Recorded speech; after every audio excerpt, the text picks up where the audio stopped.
If you're looking for practical and expert advice for writing your first novel, then I'm sure you've come across the name Brandon Sanderson before. He's a best-selling fantasy author who's known for epic series like Mistborn and the Stormlight Archive. He's also famous for his down-to-earth writing tips. Today I'm going to share 5 of the key lessons from Brandon, which I've taken from some of his online lectures, interviews, and Q&As that he's done, which can really help any aspiring novelist, whether you're looking to write epic fantasy, contemporary fiction, or even non-fiction. The first tip that Brandon gives is to embrace the messy first draft. Brandon often emphasizes the importance of just getting that first draft finished. Forget about how bad you think it is. And we see this very often when authors get in touch with us and they say, this is such a messy first draft, it's not very good, have a look and tell me what you think. And 9 times out of 10, it's better than they think. Really, just getting the first draft done is usually the biggest block. We often have lots of authors who get in touch with us that say, I want to publish a book, and then it takes them years to get that book onto paper. And they always wish that they had done it before. So even if it's rough, it's just a crucial stepping stone to get to something great. The other key with getting it finished is to set manageable goals. I think a lot of authors set these unrealistic goals, they don't hit them, and then of course it holds them back. And too many people critique themselves too harshly. This is not the time for criticism. This is the time for just getting your ideas out there. Plenty of time to make it perfect. And a motivational hack for this from Brandon is to keep reminding yourself that nobody has to see this raw draft, and that will give you a lot of freedom. Even when authors submit that raw draft to us, it's just us and professional editors that see it, and it never goes any further than that, and it goes straight back to them, and we don't share that. So that's really important advice. The next key tip for your very first book is to find your process. Do you want to outline versus discover? Brandon is known for meticulous plotting. He does this with his epic fantasy worlds, and he's very quick to point out, though, that there's no one-size-fits-all when it comes to writing. The benefits of outlining is that it offers a roadmap, and it will reduce that mid-draft confusion that gets a lot of authors stuck. But it can feel very restrictive if you prefer spontaneity. Brandon's approach to this is he will often build extensive outlines for complex worlds, but he remains flexible. He will revise the outline if a better idea emerges while he's writing. The other option is you could use discovery writing, or pantsing as it's commonly known, which lets you explore surprising twists more organically and fosters more creativity. The con of this is that it will often lead to more writing as you discover plot holes or dead ends.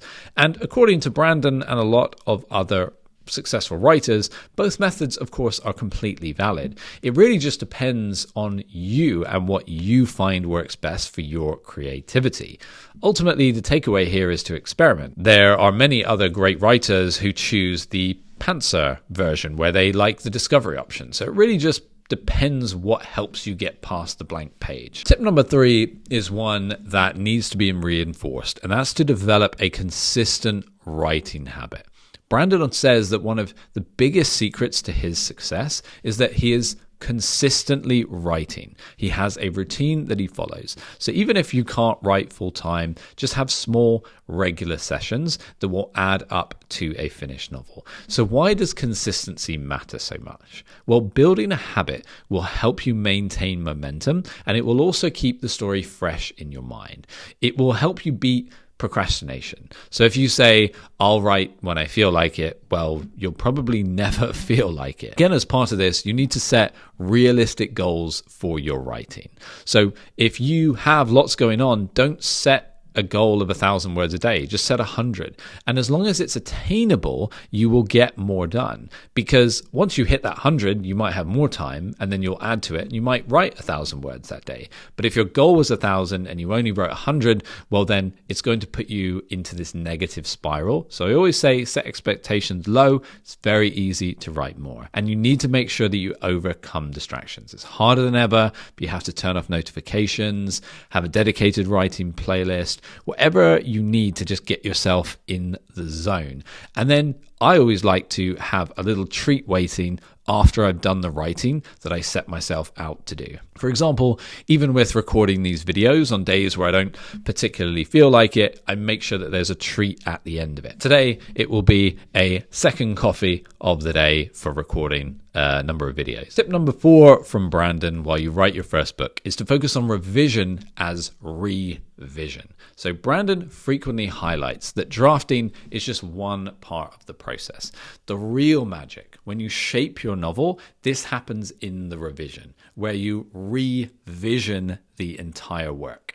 And you need to have multiple revision passes. So instead of trying to fix everything at once, Brandon suggests targeted passes, one for each big structural issue. Have a revision pass for plot, have a revision pass for pacing, another that's focused on character depth, one for polishing your prose, because this way you're just focusing on one thing at a time and you won't be overwhelmed by trying to tackle character arcs, grammar, and everything all at once. Distance and fresh eyes are the key to this. You need to take a short break after every drafting that you do so that you can return with a completely new perspective. The longer you can leave it, the better. What this will help you do is revisit your work like a reader, and it will help you spot the weaknesses and things that you were potentially blind to before. You also want to develop feedback loops. Brandon likes to share his work with beta readers, critique partners, or writing groups that will help him improve his writing. The lesson from this is don't be afraid to share your draft before you're ready. Fresh eyes are going to help catch blind spots and spark new ideas. And everybody knows that you're still writing the draft, so don't feel that pressure of judgment. Number 5 is that while you are creating your first book, is embrace your own style and keep learning. Brandon stresses the importance of continuing to learn and develop your unique voice. And this is something I've spoken about many, many times. But you need to study writing, which is good. We should all study the greats, but then make it your own. You want to, of course, read widely, both within your genre and out. But what you're trying to do is notice what works and what doesn't. Brandon has actually said that his influences range from classic fantasy to modern sci-fi. He'll even draw from history and cultures or even real-world technology, which he can use in his writing. It's also important to keep up a learning mindset. Watch writing lectures, videos like this on YouTube, or go to workshops or join writing communities. All of these things will help you absorb more knowledge about writing. It'll give you more tools and help you improve your craft. Above all, it's important to remember to find your own voice. Don't try to be the next Brandon Sanderson.